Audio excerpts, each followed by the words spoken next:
आगे बढ़ रहे हैं। उधर दिल्ली शराब नीति घोटाले में आरोपी अरविंद केजरीवाल की मुश्किलें बढ़ती जा रही हैं। ईडी की रिमांड खत्म होने पर आज उनकी कोर्ट में पेशी होनी है, तो वहीं समन की अवहेलना करने के मामले में भी सुनवाई होगी।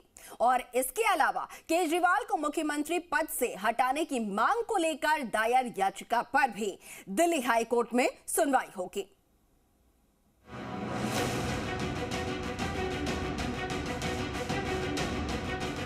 पिछले 10 दिन से दिल्ली के मुख्यमंत्री ईडी के सवालों का सामना कर रहे हैं, लेकिन आरोप ये लग रहे हैं कि केजरीवाल ठीक से जवाब नहीं दे रहे। वो केजरीवाल जो शराब नीति घोटाले की कलई खोलकर सच्चाई सामने लाने वाले थे, वही जांच में सहयोग नहीं कर रहे हैं। इस बात का दावा ईडी ने कोर्ट में किया था।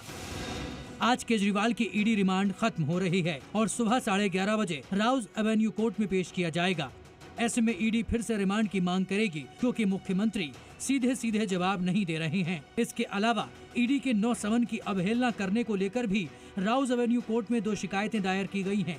हालांकि पिछली सुनवाई में केजरीवाल को इस मामले में जमानत मिल गई थी, लेकिन आज फिर कोर्ट इस पर सुनवाई करेगा। केजरीवाल की कस्टडी को लेकर 28 मार्च को सुनवाई हुई थी। तब ईडी ने 7 दिन की रिमांड मांगी थी, लेकिन मिली 3 दिन की। सुनवाई के दौरान कोर्ट के अंदर जमकर बहस भी हुई।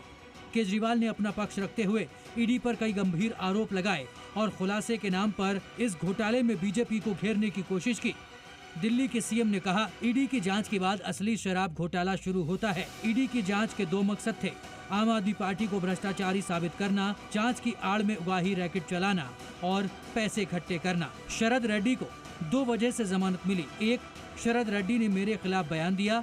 शरद ने गिरफ्तारी के बाद 55 करोड़ का चंदा बीजेपी को दिया। शरद रेड्डी ने 55 करोड़ के बॉन्ड खरीदे और जमानत मिली। इससे मनी ट्रेल स्पष्ट रूप से साबित हो जाता है। इस सुनवाई से पहले केजरीवाल की पत्नी ने दावा किया था कि उनके पति शराब घोटाले के सबूत कोर्ट के सामने रखेंगे और इसकी सच्चाई बताएंगे, लेकिन ऐसा कुछ उनकी दलील से जाहिर नहीं हुआ और न ही अदालत मुतमईन हुई। उल्टा ईडी की तरफ से पेश वकील ने दावा किया कि केजरीवाल जांच में सहयोग नहीं कर रहे हैं। वकील ने कहा कि हमारे पास इस बात के दस्तावेज मौजूद हैं कि आम आदमी पार्टी ने घूस लेकर हवाला रूट के जरिए इन पैसों का इस्तेमाल गोवा के चुनाव में किया और केजरीवाल जो पैसा भाजपा को दिए जाने का आरोप लगा रहे हैं, उसका शराब घोटाले से कोई लेना देना नहीं है। इसमें सांठगांठ का कोई मामला नहीं है। केजरीवाल की दूसरी मुश्किल वो याचिका है जो उनको सीएम पद से हटाने के लिए दिल्ली हाई कोर्ट में लगाई गई है। सुरजीत सिंह यादव नाम के शख्स की ओर से दायर याचिका में मांग की गई है कि केजरीवाल को पद पर बने रहने की अनुमति नहीं देनी चाहिए। इस मामले में भी आज सुनवाई होनी है। केजरीवाल और तमाम विपक्षी नेताओं की तरफ से ईडी की कार्रवाई को लेकर उठाए जा रहे सवालों पर पीएम मोदी ने भ्रष्टाचार को लेकर विपक्ष पर जोरदार प्रहार किया। बीते 10 वर्षों में देश ने देखा है कि भ्रष्टाचार के खिलाफ कितनी बड़ी लड़ाई हमने शुरू की है। मैं भ्रष्टाचार पर कार्रवाई कर रहा हूं, इससे कुछ लोग बौखला गए हैं, वो अपना आपा खो बैठे हैं। एक तरफ प्रधानमंत्री ने विपक्ष को घेरा, तो वहीं दिल्ली में केजरीवाल के लिए 28 पार्टियों का एक मंच लगा। इसी बहाने उनकी पत्नी सुनीता केजरीवाल को सियासी मंच पर आने का मौका मिल गया। हमारे प्रधानमंत्री मोदी जी ने मेरे पति को जेल में डाल दिया। क्या प्रधानमंत्री जी ने सही किया?